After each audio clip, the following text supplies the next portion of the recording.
தற்போதைய அண்மை செய்தி.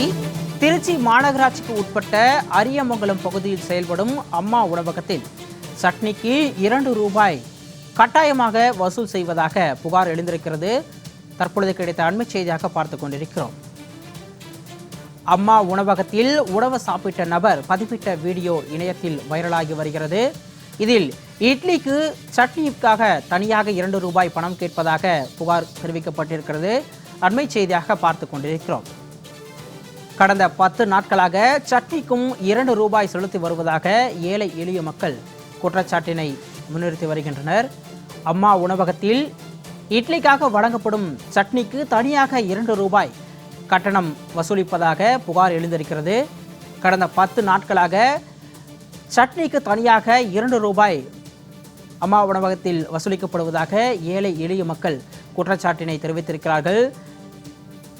கூடுதல் விவரங்களோடு செய்தியாளர் பெரியசாமி இணைப்பில் இருக்கிறார். அவரிடம் விவரங்களை கேட்டு பெறலாம்.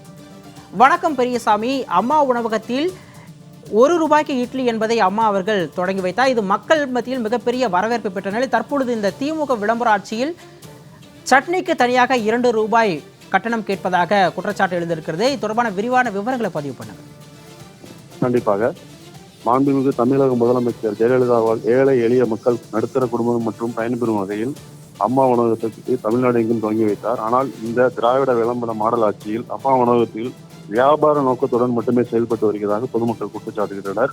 மேலும் திருச்சிராப்பள்ளியில் உள்ள அரியமங்கலம் கோட்டத்தில் மண்டலம் 3 உள்ள அம்மா உணவகத்தில் சில நாட்களாக இட்லி ₹1 வைத்து கொடுத்துவிட்டு சட்னிக்கு கட்டாயமாக ₹2 தாருங்கள் என அதிகாரத்துக்கு கேட்பதாக பொதுமக்கள் குற்றம் சாட்டப்பட்டுள்ளது.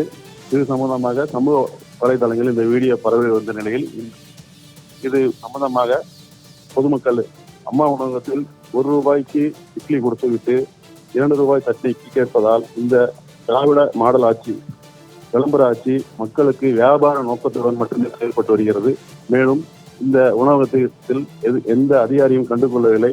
ஏனென்றால் மாநகராட்சி அலுவலகம் இந்த உணவகத்துக்கு அருகே உள்ளது. இது பற்றி 10 நாட்களாகியும் இந்த புகார் எதுவும் மக்கள் தெரிவிக்கப்படவில்லை. கூடுதல் விவரங்களுக்கு நன்றி பெரியசாமி.